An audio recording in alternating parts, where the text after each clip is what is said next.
Well, good morning. It's April 26, 2019, and I know I haven't given you all an update in a while, but I've been kind of busy with other things. I've had some personal health issues I've had to overcome, and I'm doing better now. I'm still not 100%, but I'm getting there. So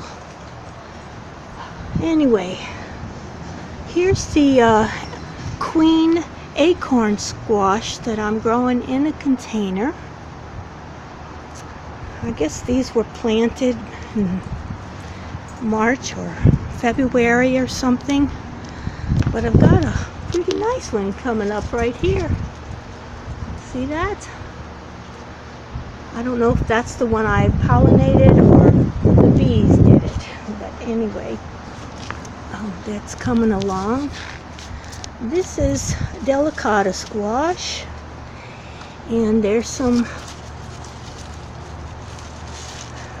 down in here. I guess these are not pollinating very well. They look like they're shriveling up. I don't really have a good fruit on here. I have more bees this year though. That's good to know, but I don't know. We'll see what happens. And of course, this is a little butternut squash over here. I'll probably have them all too close together, but I just wanted to try, I just wanted to try. I don't see any little females on here right now. Oh, there's one. See it right there? See it right there? It's so cute.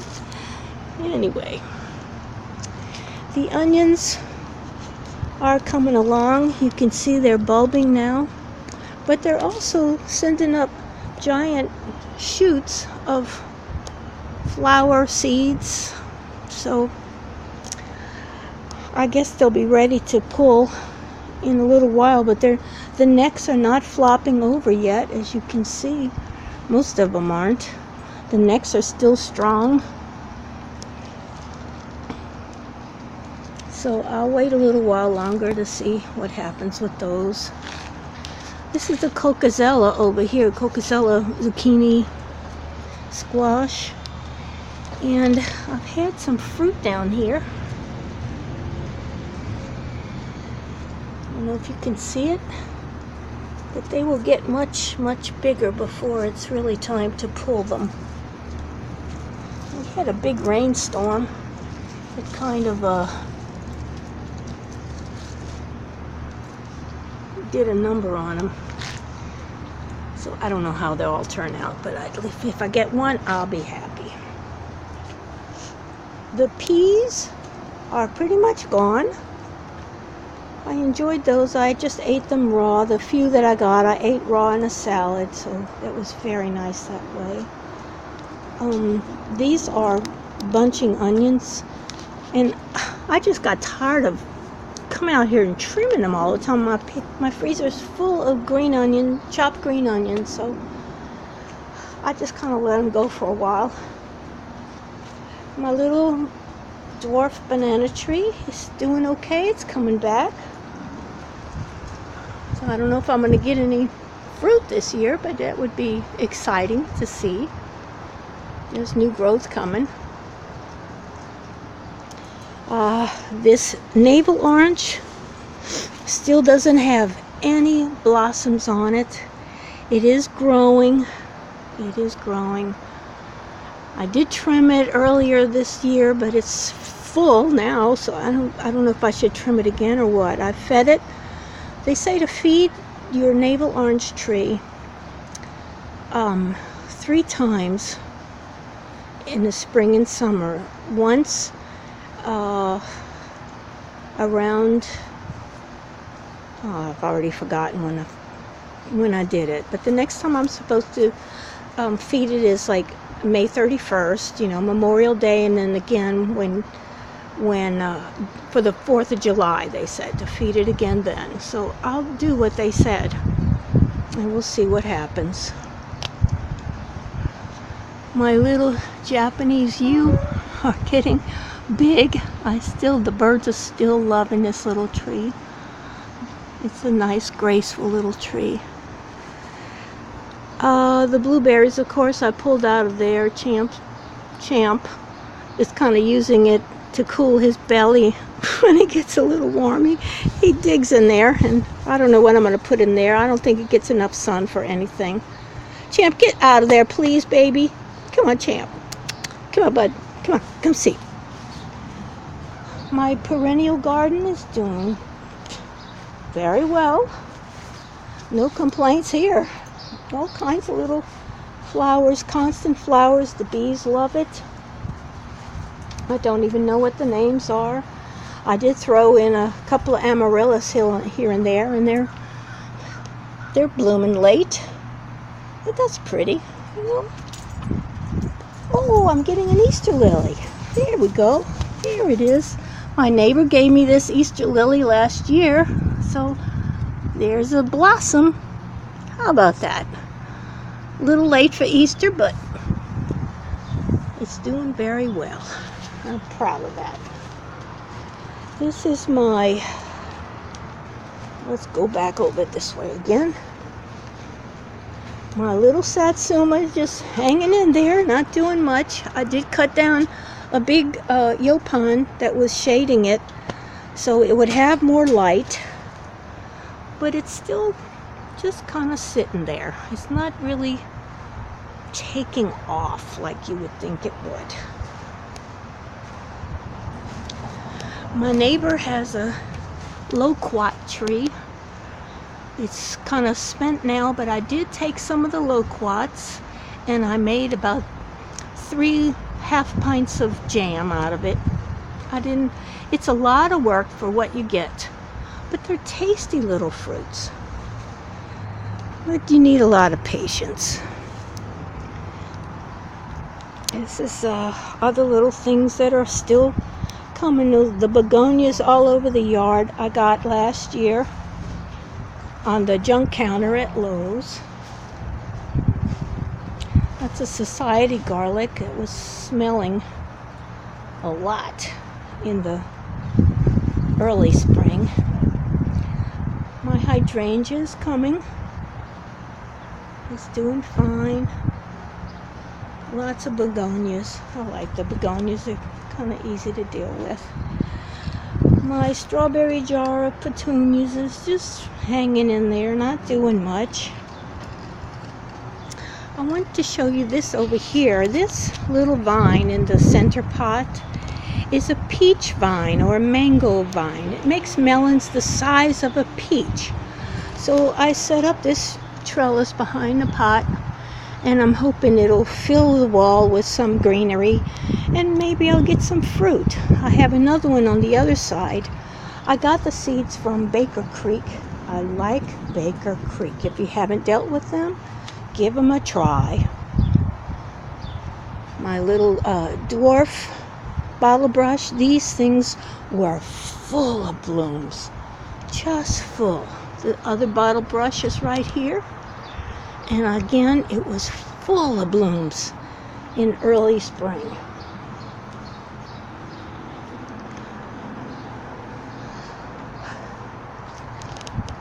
I have citronella growing everywhere.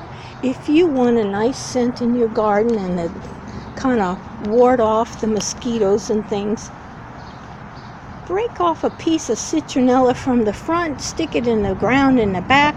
Look what happens. That's all I did. It grows beautifully. This is another peach vine or mango vine. Got a little bloom back there. Let's hope that takes. I tried to guide it up the trellis. I have to kind of keep weaving it. The wind has been kind of intense. We had storms come through here a couple of days ago, so I'll keep coaxing it up the trellis here. Another little trellis. Yeah. This crazy thing is called a cleome, C-L-E-O-M-E, and a friend of mine gave me the seeds, a couple of seeds to throw in the yard. And let me stand back and let you see the size of this thing. Look at how big this thing is. It's full of these beautiful purple flowers. Look at the top of it. It's pretty big. But I'm going to pull it out because it's a little too big for me to handle. It's got stickers, and the stem, you can see, is at least 3 inches in diameter right now. So I'm going to cut it back today and have the man who cuts my grass dig it out for me this afternoon and put something else there that's a little more manageable. Of course, here's the vegetable garden over here.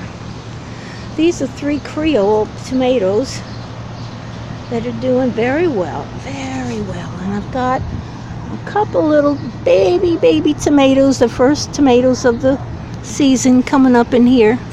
I don't know if I can show those to you, if you'll be able to see them, but there's my finger. Can't even find my finger.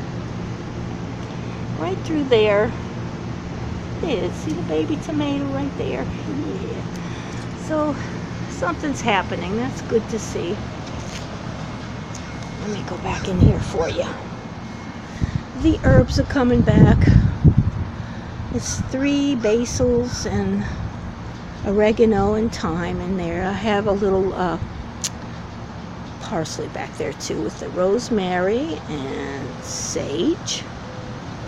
Let me see if I can open this up for us. Take a little trip through here. Again, the tomatoes, the Creoles. I have some atomic cherry tomatoes. I forgot the full name of them. And I'll set them in there where that dollar wheat is starting to grow. That also I'm growing inside from seed. It's probably a little bit late, but like I said, I had problems to deal with. I'll set those out as soon as they get a little bigger.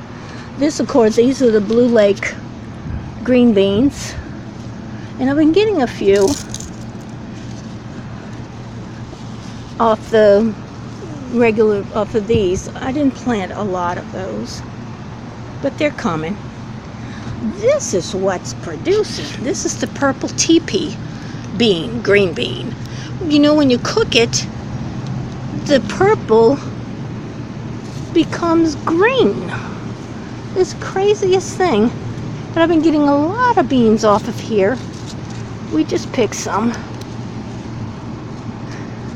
And the beans kind of stick up, and so you can see them from the top of the plant. That's one.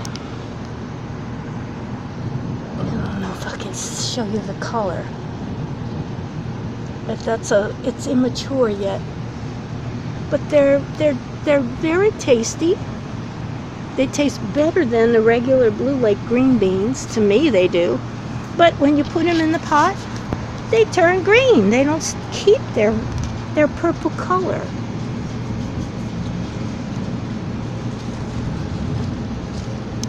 They're kind of pretty. That's purple teepee. And again, I got those from Baker Creek. I'm going to put in this empty space some cantaloupe. I'm starting a cantaloupe inside from seed, so I hope I can get that out here pretty soon. These are green peppers that'll turn into red peppers if I leave them on the vine long enough. I'm getting a bunch. This branch back in here broke off with the last wind, and I mean, it was loaded. There must have been 12 peppers on the one branch. So these are doing very well. Look at that. Can you see all those peppers? Yeah. So I'm pleased with that. That's very nice. I love stuffed peppers. Who doesn't? My cucumber's coming along. So far so good. No sign of the vine borer I hope I get some cucumbers this year. There's one starting back there. I don't know if you can see it, but that'll be in a couple of days. Ready to eat. I love cucumbers. Some more over this way. That's another Creole tomato. I couldn't bear to just throw it out, so that's what I did there. Back here, of course, is I trimmed all my trees so I would get more daylight in for the vegetables and other flowers to grow. I did trim back this crepe myrtle and the yaupon. I trimmed that back to nothing. But they're coming back really well. And if I keep things small, I can manage it myself. So that's what I'm aiming for. The begonias never did die down during the winter. They stayed beautifully. They're just gorgeous.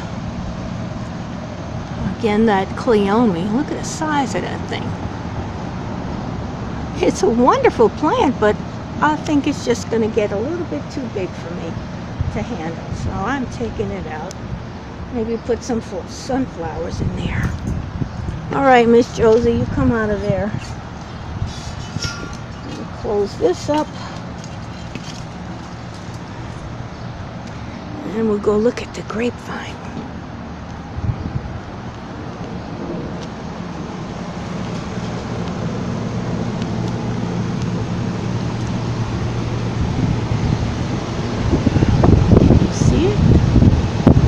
I did trim the canes, I guess February or early March, and everything's doing very well. I did put some bone meal and blood meal down for it to grow on, and it's coming along very well. See the grapes? Where? There. See? There's a cluster right there. Look back there. This crazy Kindle. I can't aim it. I'm sorry. But there's little clusters everywhere, just like last year. I don't want to overtax it, which is why I did do a lot of pruning this year on it. I may have to thin some of the leaves on top to get the grapes exposed a little more to some more sunshine. I don't know if you can see these, but they're there all over. It's just amazing to me. It's just wonderful. I love it. I just love it. The birds like to sit up on this vine right here and look inside at little Max. I don't know if you can see him in there, but he's a cockatiel that sits by the window, and birds come and visit him. The lantana's doing fine again. This little rose bush, it was just a little clip I took from the rose bush on the other side of the garden, from right here. When I pruned it in February, or maybe last fall, I don't remember when I did it. I just stuck it in the ground, and it's doing very well like that. So there we have it. I pulled out all those amaryllis. They were getting to be too much, and they were just red, just the red ones. I really like pink, so I want to go to pink in here. So we'll see what I can come up with. The birds are enjoying the cornmeal I make for them, and the bird bath that I try to keep cool with cool water, filled with cool water. So there we go. I hope you're successful in your gardening too. Bye now.